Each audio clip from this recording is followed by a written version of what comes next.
One thing that I've noticed with MakerBot Method X is the unbelievable accuracy of the print is unlike anything I've really seen in a 3D printer, even close to this price point. My name is John Benskin, and I'm a high school teacher and Science Olympiad coach at Boca Raton Community High School.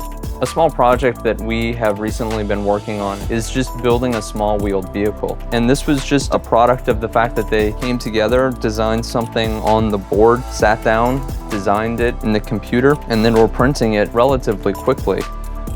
They started with a simple PLA print and then tested different filaments such as nylon carbon fiber, and tough filament in order to test the rigidity and structural soundness of the piece itself. With the simple swap of the extruder and the filaments, we are immediately printing with the same accuracy and speed as any of the others.